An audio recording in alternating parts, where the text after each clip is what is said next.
semuanya, Assalamualaikum warahmatullahi wabarakatuh. Selamat datang di podcast keislaman kita hari ini, yang mana video kita kali ini menjadi bagian dari tugas besar kedua mata kuliah agama Islam.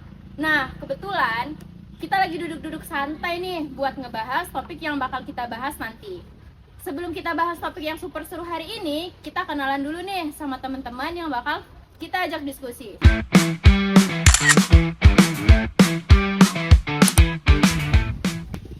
Oke teman-teman sekalian, topik yang bakal kita kupas tuntas hari ini relate banget nih sama kehidupan Gen Z atau anak muda di zaman sekarang, yaitu taruh versus pacaran. Nah, di sini udah ada teman-teman hebat kita yang bakal nemenin kita ngobrol. Langsung aja nih, menurut pandangan kalian sebagai mahasiswa, melihat dinamika hubungan asmara di kampus kita saat ini tuh gimana sih? Menurut saya, kalau boleh jujur ya, pemandangan orang pacaran di lingkungan kampus itu udah kayak hal yang udah biasa banget kan. Mulai dari nugas bareng di koridor, makan bareng di kantin, sampai pulang bareng. Kadang batasnya itu loh yang tipis banget antara sekadar teman tugas atau udah menjurus ke hal-hal yang dilarang sama agama. Betul banget, dampak sosial psikologisnya juga kerasa. Banyak mahasiswa yang akhirnya kuliahnya keganggu gara-gara drama putus cinta, galau, atau waktu produktifnya tuh habis cuma buat jagain jodoh orang lain secara gak langsung. Aduh, Wah, ingin banget nih aneh, tapi beneran deh. Ana tuh dulu sempat ada fase itu, niatnya cari penyemangat kuliah, tapi realitanya malah nambah beban pikiran. Belum lagi beban dosa karena kita sering banget abai sama batasan interaksi antara laki-laki dan perempuan. Nah, menyambung perkataan tadi, kalau dari perspektif Islam sendiri, sebenarnya konsep hubungan pranikah yang ideal itu jalurnya lewat mana sih? Tolong dibantu jelasin dong dari sisi pandangan keislamannya itu bagaimana? Nah, ini poin pentingnya. Dalam Islam, kita tidak mengenal istilah pacaran sebelum nikah. Islam sangat menjaga kesucian diri dan kehormatan, terutama lewat larangan mendekati zina, sesuai dengan Al-Quran surat Al-Isra ayat 32. Dan janganlah kamu mendekati zina. Zina itu sungguh suatu perbuatan keji dan satu jalan yang buruk. Nah, pacaran seringkali menjadi pintu masuk utama menuju ke sana melalui aktivitas berhalawat maupun ikhtilat. Tapi kan ada tuh yang bilang, kita kan pacarannya positif, saling ngingetin ibadah, di sholat, terus ngingetin tugas. Itu bagaimana menurut pandangan kita? Meskipun tujuannya baik, cara tetap salah. Dalam kaidah fikih, tujuan yang baik tidak bisa menghalalkan cara yang dilarang. Mau ngingetin sholat pakai cat mesra atau bersuara di tempat sepi, tetap aja membuka celah fitnah. Nah, Islam itu solutif.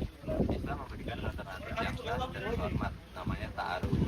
Nah, ini dia kata taruh sering banget kedengaran di telinga kita, tapi kadang masih banyak yang salah tanggap soal taruh itu kayak beli kucing dalam taruh. Coba jelasin dong konsep taruh yang benar menurut syariat itu seperti apa? Berdasarkan pengalaman aneh yang mulai belajar berhijrah, taruh itu aslinya seru dan aman banget. Taruh itu proses saling mengenal secara resmi dengan tujuan melangkah ke jenjang pernikahan. Bedanya sama pacaran, taruh itu anti baper karena prosesnya terstruktur, transparan, melibatkan pihak ketiga seperti mediator atau perantara seperti orang tua atau guru ngaji, dan tidak ada kontak fisik atau jalan berduaan tanpa mahram. ya kalau dari sisi psikologis, ta'aruf itu jauh lebih objektif. Kenapa? Karena saat ta'aruf, kedua pihak bertukar biodata atau CV ta'aruf yang kita kenal, yang isinya fakta-fakta penting, visi misi pernikahan, sifat asli, riwayat penyakit, hingga target masa depan. Gak ada yang ditutup-tutupin pakai topeng kemanisan kayak orang pacaran yang biasanya cuma nunjukin sisi baiknya aja. Berarti pas taruh kita boleh tahu dong kekurangan calon kita. Wajib malah. Rasulullah SAW bersabda dalam sebuah hadis riwayat Al-Bukhari dan Muslim, ketika beliau itu hendak melamar seorang wanita, Rasulullah berkata, lihatlah wanita itu karena hal itu lebih patut untuk melakukan kasih sayang antar kalian berdua. Jadi kita justru disuruh mencari tahu secara mendalam, tapi lewat cara yang terhormat dan tegak, bukan lewat pendekatan yang formal tanpa ikatan hukum dan jelas seperti pacaran. menyenangkan banget ya. Berarti stigma kalau ta'aruf itu kuno atau terpaksa itu keliru besar ya teman-teman. Justru ta'aruf ini melindungi privasi dan kehormatan untuk kedua belah pihak. Setuju, dan poin pentingnya, ta'aruf itu berpotensi pada kepastian pernikahan, sedangkan pacaran seringkali berpotensi pada ketidakpastian yang dibungkus ekspektasi semu semata. Wah, takjub banget nih obrolan kita hari ini. Gak kerasa kita udah bahas panjang lebar dari sudut pandang sosial, realitas kehidupan kampus, hingga landasan syariat Islam yang kokoh.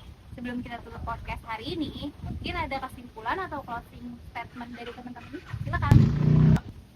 Kesimpulannya buat teman-teman mahasiswa, yuk mulai ubah mindset kita. Mulai sekarang ini adalah kesempatan emas buat fokus update diri, menuntut ilmu dan berprestasi.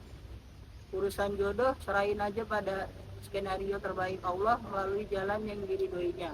Salah satunya itu lewat ta'aruf saat waktunya sudah tepat nanti. Ingat, pacaran menawarkan kesenangan saat yang beresiko mengundang murka Allah, sedangkan ta'aruf menawarkan kehormatan dan keberkahan menuju ikatan suci pernikahan. Masya Allah, keren banget ya. Semoga diskusi singkat ini bisa memberikan manfaat, membuka sudut pandang baru yang kritis bagi kita semua, serta menambah wawasan keislaman kita di kehidupan kampus maupun di luar kampus. Alhamdulillah, kita sudah di penghujung obrolan topik kali ini. Kami dari kelompok 3 memohon maaf apabila ada kesalahan kata atau kekurangan selama penyampaian podcast ini. Terima kasih atas perhatiannya. Wabillahi taufiq wal hidayah. Wassalamualaikum warahmatullahi wabarakatuh.